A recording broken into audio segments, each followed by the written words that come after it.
Devon, England, 1856. The faint melody of a string quartet drifted across the Thornfield estate gardens, carrying with it the muted laughter and chatter of the county's finest.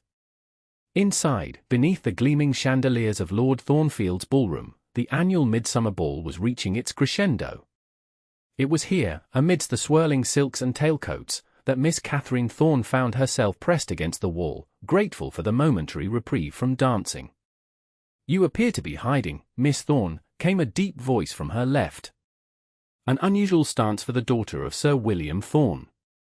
Katherine turned, her pale blue eyes meeting those of Mr. Richard Cavendish, the recently returned heir to the neighbouring estate. His expression was one of mild amusement, though his eyes held a certain intensity that made Katherine straighten her posture.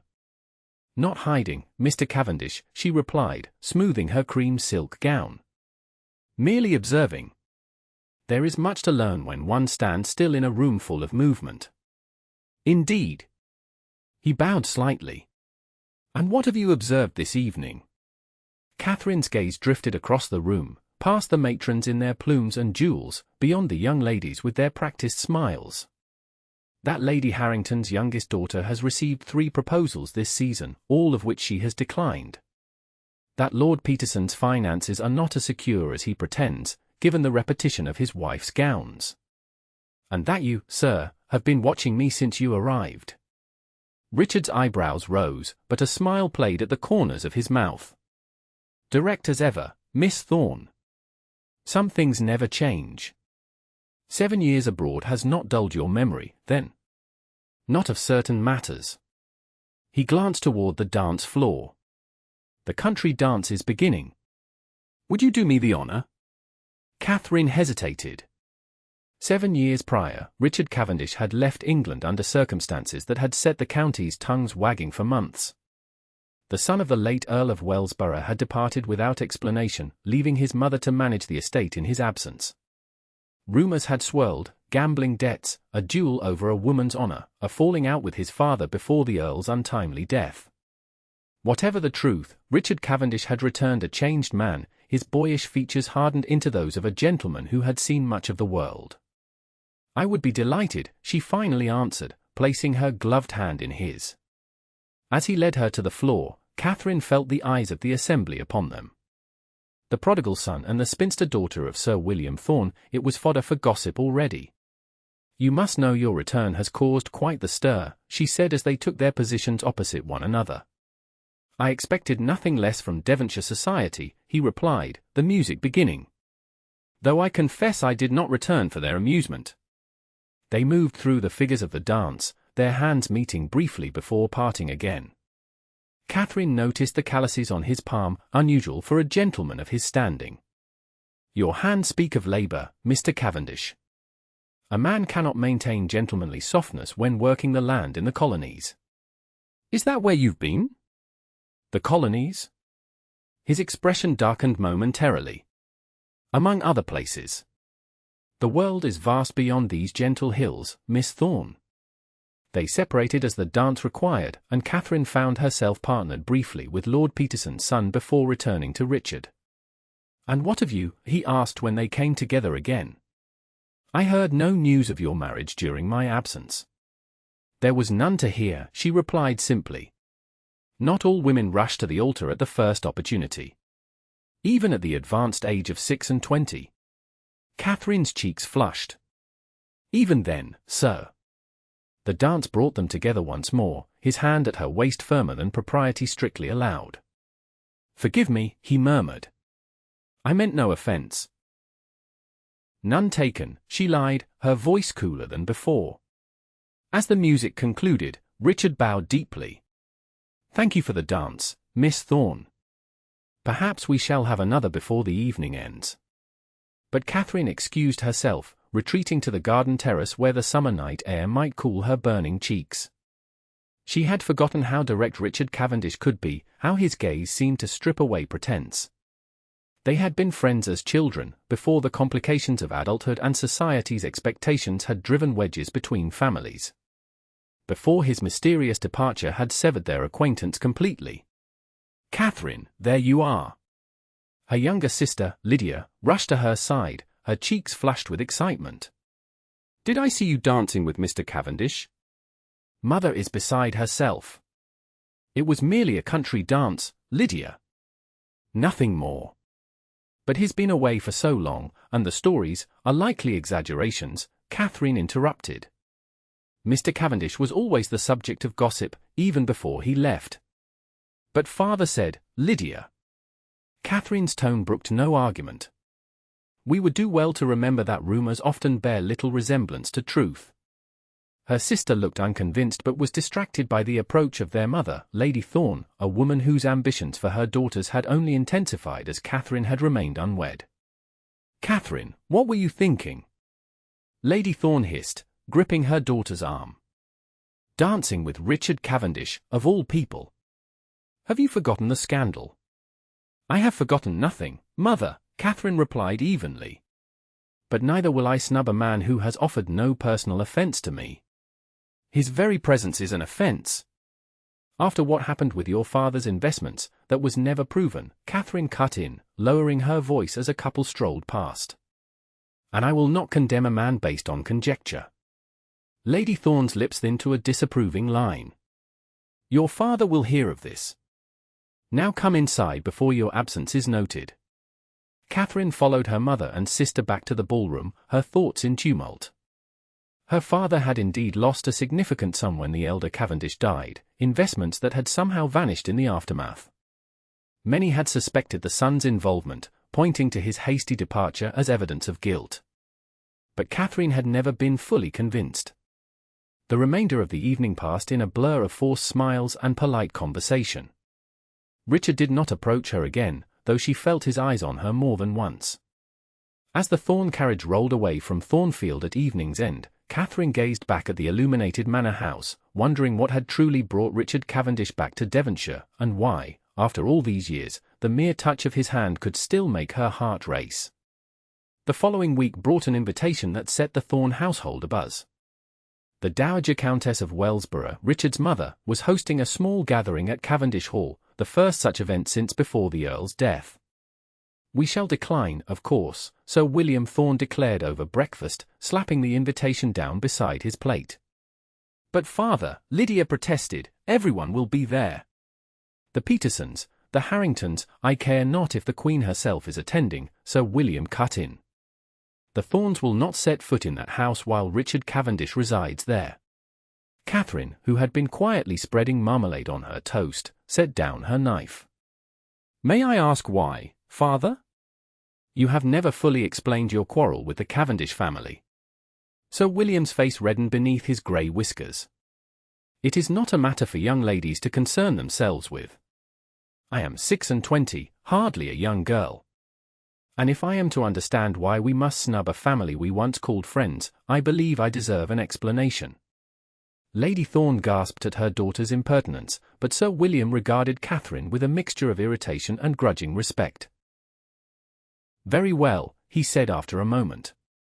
When the old Earl died, I discovered that certain investments we had made together, substantial investments, had vanished. The timing of young Cavendish's departure was suspicious, to say the least. But was there proof of his involvement? The circumstances spoke for themselves, Catherine. The man fled England within a fortnight of his father's passing. Perhaps he had other reasons, Catherine suggested. Grief, perhaps. Or matters unrelated to finances. Sir William scoffed. You always did have a soft spot for the boy. But mark my words, his return bodes ill. I've heard he's seeking investors for some colonial venture. No doubt another scheme to line his pockets at others' expense. Catherine fell silent, but her mind was working rapidly. The Richard she had known as a youth had been proud and sometimes reckless, but never dishonest. Could 7 years have changed him so completely? Regardless, her father continued, we shall send our regrets to the Dowager Countess. The matter is closed. But Catherine found that her curiosity was anything but closed. 2 days later, when her father was engaged with his steward and her mother had taken Lydia to visit acquaintances, Catherine donned her riding habit and set out alone for Cavendish Hall. The estate lay 3 miles from Thorne Manor, its grounds once the pride of the county. As Catherine approached on horseback, she noted with dismay the signs of neglect: overgrown hedgerows, untended flower beds, a fountain that no longer flowed. The house itself, a grand Jacobean structure of weathered stone, seemed to stand in reproach of its current state. A groom appeared to take her horse, his surprise at her arrival evident but professionally masked. Catherine squared her shoulders as she ascended the steps to the main entrance, her courage nearly failing her as she lifted the brass knocker. The door was opened by an elderly butler who regarded her with undisguised astonishment. "Miss Thorne," he said, recognition dawning. "It has been many years." "Indeed it has, Fletcher. Is the Dowager Countess receiving visitors today?" "Her ladyship is resting, miss. But Mr. Cavendish is in the library. Shall I announce you?" Catherine hesitated only briefly. "Yes, please do." She followed the butler through the dim entrance hall, noting the absence of fresh flowers and the faint layer of dust on the ancestral portraits. Cavendish Hall had clearly fallen on difficult times. The library doors opened to reveal Richard standing by the window, a ledger open on the desk before him. He turned at her entrance, surprise registering on his features before he schooled them into a polite smile. "Miss Thorne. This is unexpected. I apologize for calling unannounced, Mr. Cavendish. I can return another time if I'm intruding." "Not at all." He gestured to a chair near the fireplace, which despite the summer warmth contained a small blaze. "Please, sit. Fletcher, tea if you would." The butler bowed and withdrew, leaving them alone. Catherine removed her gloves, acutely aware of the impropriety of her visit. "I must confess," Richard said, taking the seat opposite her, "I did not expect to see any of the Thornes at Cavendish Hall, given your father's feelings toward my family." "My father does not know I'm here," she admitted. "Which makes this visit both improper and potentially scandalous." A flicker of surprise crossed his face, followed by something warmer. "The Katherine Thorne I remember was always conscientious of propriety. The Katherine Thorne you remember was 19 and had not yet learned to question what she was told." She met his gaze directly. "I have come to hear your side of the story, Mr. Cavendish. About what happened 7 years ago." The warmth in his eyes cooled. "And why would that interest you now, after so much time has passed?" "Because my father forbids any contact with your family based on suspicions that may be unfounded. Because the Richard I knew was many things, but never a thief." He stood abruptly, moving to pour himself a glass of brandy from a decanter on the sideboard.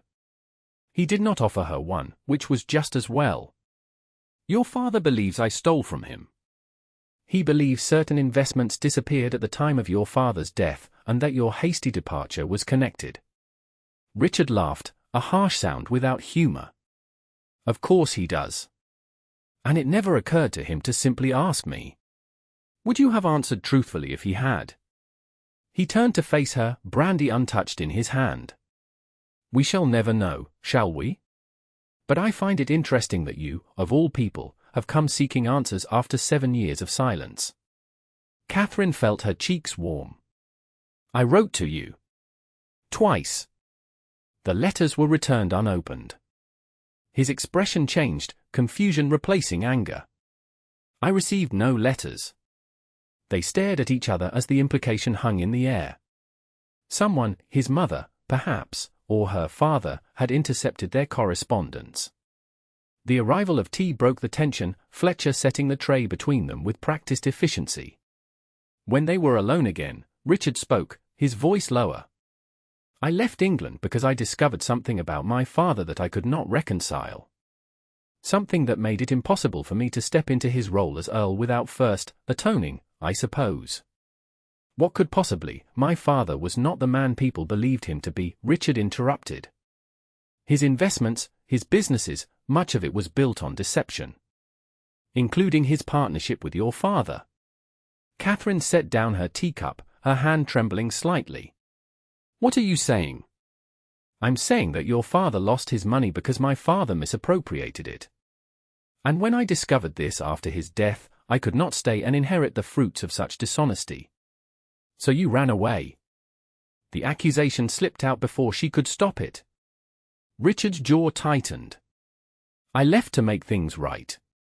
I've spent 7 years building a legitimate business in the colonies, earning enough to repay those my father cheated. Including Sir William Thorne. Katherine stared at him, disbelief warring with a growing sense that he was telling the truth. Why didn't you explain this before leaving? To my father, at least. Would he have believed the word of a grieving son over the reputation of his deceased business partner? Would anyone? Richard shook his head. I needed proof, and I needed funds of my own to make restitution. Both required time. And now you've returned to clear your name. I've returned to settle debts, he corrected. My own and my father's. Whether that clears my name in local gossip is of secondary concern. Katherine studied him, noting the new lines around his eyes, the determined set of his mouth. This was not the impetuous young man who had left Devonshire in a cloud of scandal. This was someone tempered by purpose and, she suspected, hardship. I believe you, she said finally. Though I'm not certain my father will. I don't expect immediate trust, Miss Thorne. But I do have documentation, proof of my father's manipulations and my efforts to rectify them. He hesitated. I plan to approach Sir William next week, once I had finished reviewing all the relevant accounts. He refused your mother's invitation to her gathering. I know. That's why I must go to him instead. Richard set down his untouched brandy. Though I must admit, your appearance here today gives me hope that at least one Thorne might be willing to listen. Katherine rose, suddenly aware that she had stayed longer than propriety allowed. I should return home before my absence is noted. But Mr. Cavendish. Richard? I am glad you told me the truth. He stood as well, close enough that she could detect the faint scent of sandalwood and leather that clung to him. As am I, Katherine. The use of her given name, so improper and yet so natural on his lips, sent a warmth through her that had nothing to do with the fire burning in the grate. Will you attend my mother's gathering? He asked as he walked her to the entrance hall. I shall try, though I cannot promise. My father can be resolute in his opinions. Like his daughter, Richard observed with the ghost of a smile. At the door, he took her gloved hand in his, bowing over it formally yet holding it a moment longer than custom dictated. Until we meet again, Miss Thorne. As Katherine rode home through the summer afternoon, her thoughts tumbled over one another in confusion. If Richard was telling the truth, and she believed he was, then the past 7 years of estrangement between their families had been based on a misunderstanding. But more troubling were her own feelings, which had surged to the surface with unexpected force during their conversation. She had never forgotten Richard Cavendish, had never quite managed to banish him from her heart despite the years and the rumours. And now, with his return and revelations, Katherine faced a truth of her own, that perhaps there was a reason she had remained unmarried all these years, waiting for a man she had no reason to believe would ever return. The Dowager Countess's gathering was 3 days hence, and despite Katherine's carefully reasoned arguments, Sir William remained adamant in his refusal to attend. It's a matter of principle, he insisted during a heated discussion in his study. The Cavendishs have shown no acknowledgement of the wrong done to us. Because there has been no opportunity, Katherine countered. Richard has only just returned, and Richard, is it? Her father's eyebrows shot up. Since when are you on such familiar terms with the man? Katherine flushed. Mr. Cavendish, then. Father, I believe there may be more to the story than you know. Would it not be worth hearing what he has to say? Sir William studied his eldest daughter, his expression softening slightly. Your defence of the Cavendish boy is curious, Katherine. I remember you were friends as children, but that was long ago. It is not merely friendship that motivates me, but a desire for truth. If there was wrongdoing, should we not at least be certain who was responsible? Her father sighed, rubbing his forehead where the lines of age had deepened in recent years. You always were too clever for your own good.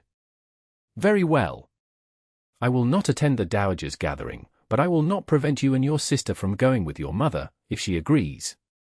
Katherine's heart leapt. Thank you, father.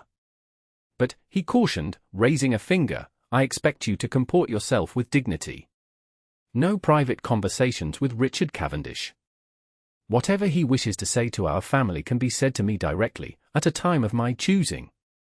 Of course, Katherine agreed, though inwardly she wondered how she could possibly avoid speaking with Richard when her entire purpose in attending was to learn more. Lady Thorne was less easily persuaded than Sir William, concerned as she was with appearances. People will talk if we attend while your father remains home, she fretted as Katherine helped her select a gown for the occasion. They'll say there's a rift in the family. People always talk, mother, Katherine replied pragmatically. Better they discuss our attendance than speculate on why we've avoided the Cavendish entirely. In the end, Lady Thorne's social instincts prevailed over her reluctance. The opportunity to display her daughters, particularly Lydia, who at 20 was entering her third season without a betrothal, was too tempting to resist. The day of the gathering dawned clear and warm. Katherine dressed with unusual care, selecting a gown of periwinkle blue that complemented her fair complexion. As their carriage approached Cavendish Hall, she noted with pleasure that the drive had been recently swept and the fountain was functioning once more, sending a spray of water into the summer air. The Dowager Countess greeted them in the drawing-room, which had been transformed since Catherine's impromptu visit. Fresh flowers adorned the tables, dust had been banished, and the afternoon sunlight streamed through clean windows onto polished floors. "Lady Thorne, how delightful," the Countess said, her voice carrying the faint tremor of age but her spine still ramrod straight. "And the Mrs. Thorne? Katherine, you grow more lovely each year. And young Lydia, you're the image of your mother at your age." The pleasantries continued as more guests arrived, the room filling with the county's prominent families. Katherine's gaze kept straying to the door, watching for Richard's entrance. When he finally appeared, conversing with Lord Peterson's son, her heart performed a treacherous little leap.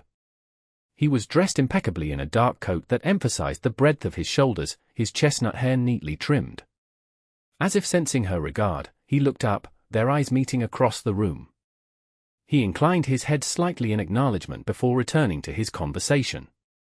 The afternoon progressed pleasantly enough, with music provided by two of the local young ladies and refreshments that, while not lavish, were elegantly presented.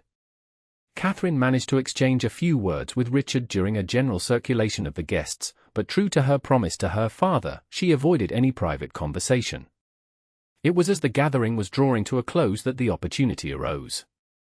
Katherine had stepped into the garden for a breath of air, finding a stone bench partially concealed by a flowering shrub.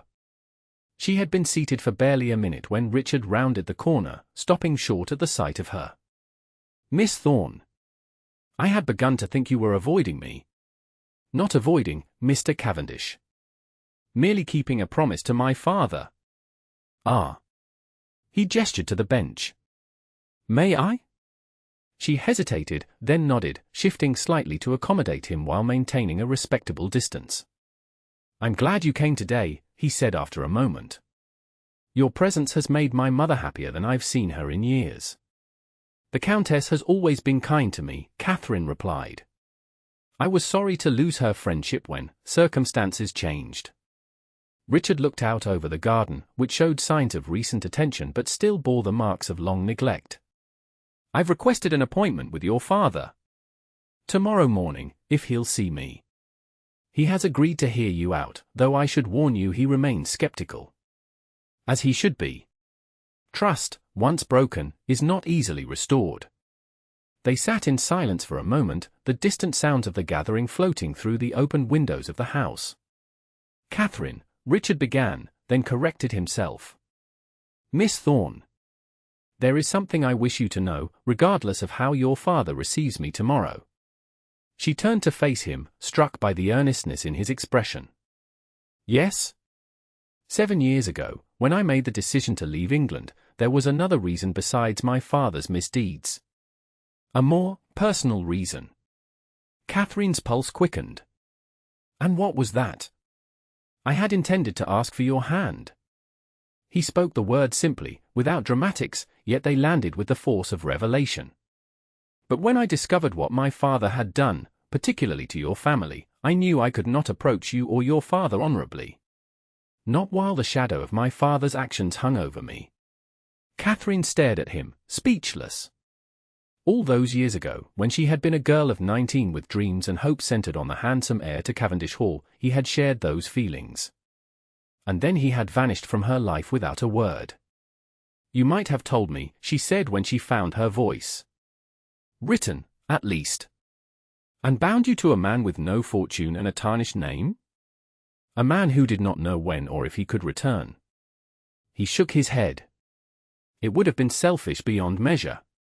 "It was not your decision alone to make," Katherine replied, a spark of the old hurt flaring. "You chose for both of us, without consulting me." "You're right," he acknowledged. "It was presumptuous. But I was 23, proud and ashamed in equal measure. I thought I was protecting you." Katherine's anger softened at his admission. "And now?" "Why tell me this now?" "Because tomorrow I will face your father as a businessman seeking to right an old wrong. Nothing more. But before that meeting, I wanted you to know the truth of my feelings. Then and now." The implication hung in the air between them, unspoken yet unmistakable. Richard's feelings had not changed in 7 years. Nor, Katherine realized with a clarity that was both terrifying and exhilarating, had hers. "Mr. Cavendish," she began, but was interrupted by the sound of approaching footsteps. "Katherine? Are you out here?" Lydia's voice called, followed by her appearance around the hedge. She stopped short at the sight of them seated together. "Oh. I beg your pardon, I didn't realize. It's quite all right, Miss Lydia," Richard said, standing. "Your sister and I were just discussing old times. But I should return to my guests." He bowed to both sisters. "Ladies." As he walked away, Lydia turned to Katherine with wide eyes. "Were you truly alone with Mr. Cavendish? What would father say?" "Nothing happened that would concern father," Katherine assured her, though her racing heart suggested otherwise. "Mr. Cavendish merely happened upon me as I was taking some air." Lydia looked unconvinced but was distracted by the approach of the Dowager Countess's carriage, signaling that it was time for the guests to depart. As they made their farewells, Katherine exchanged one last glance with Richard, a world of unspoken words passing between them. Sir William Thorne was a man of habit. Each morning, he broke his fast promptly at 8, read correspondence until 9, and then received business callers in his study until noon. It was in this predictable schedule that Richard Cavendish found himself inserted the following day, arriving at Thorne Manor precisely at 9:30. Katherine, who had risen early despite a restless night, was arranging flowers in the drawing-room when she heard the clip of horses' hooves on the drive. From the window, she watched as Richard dismounted and handed the reins to a waiting groom. He was dressed formally in a dark coat and dove-grey waistcoat, his demeanor serious as he approached the house. She did not attempt to greet him, knowing that her father would consider it inappropriate for her to involve herself in men's business. Instead, she positioned herself in the small conservatory that adjoined her father's study, where the thin wall and partially open door allowed her to hear the conversation within.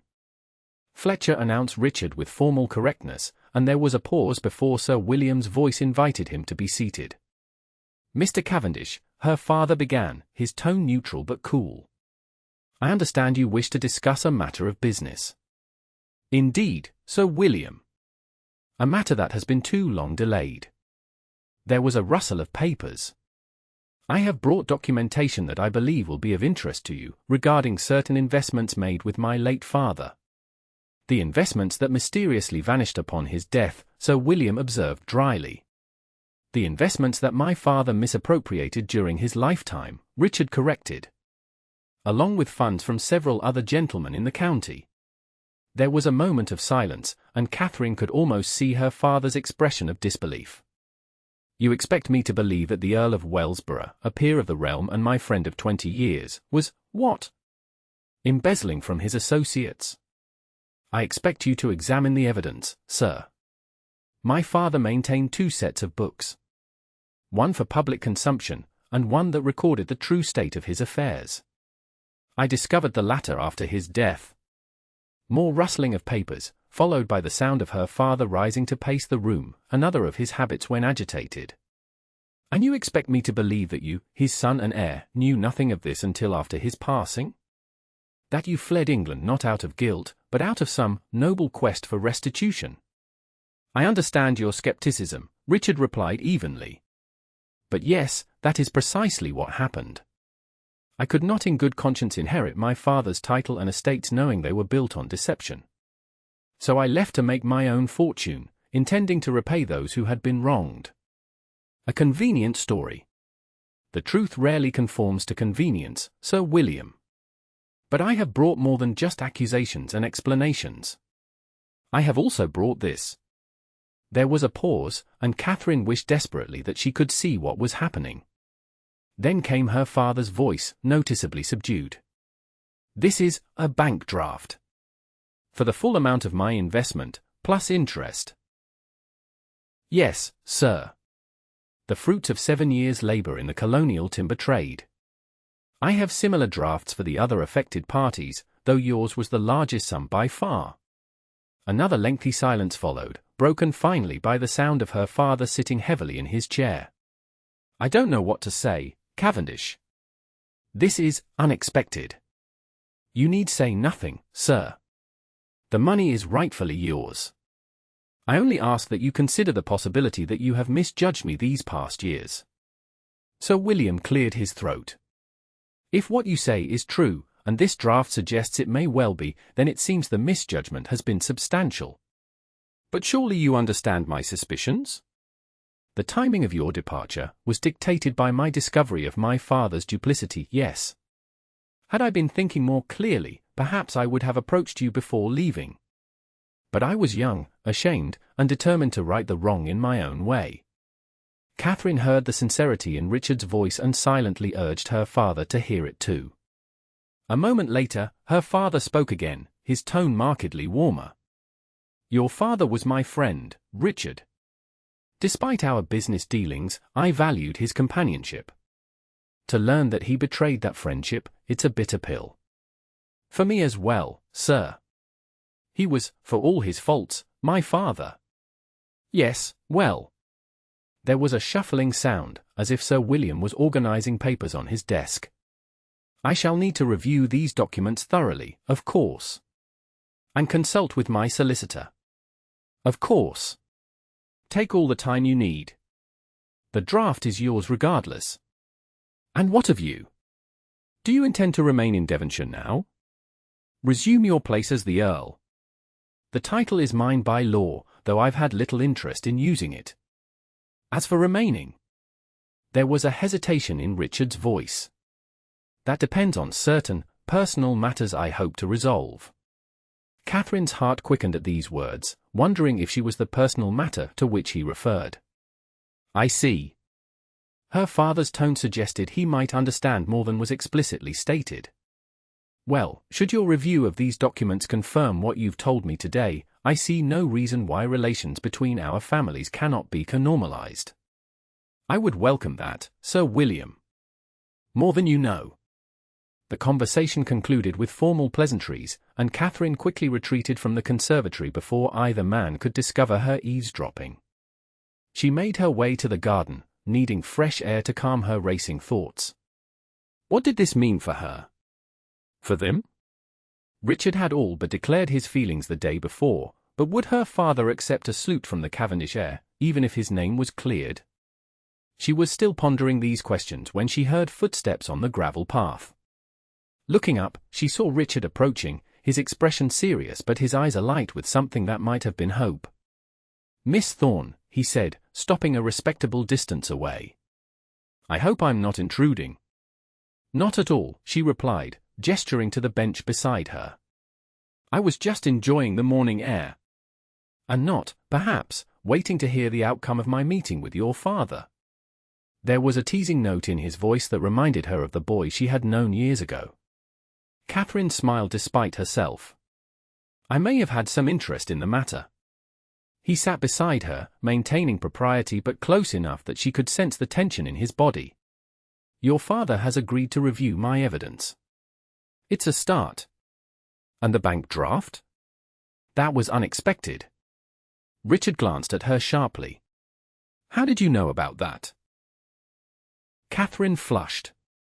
I may have overheard portions of your conversation. I see. His lips twitched with amusement. The Katherine Thorne I remember would never have eavesdropped on her father's private business. The Katherine Thorne you remember has learned that sometimes one must bend the rules to discover the truth, she countered. They shared a smile, the years and misunderstandings between them seeming to recede in that moment of connection. Katherine, Richard said, his voice dropping to a more intimate tone. Yesterday I began to tell you something important.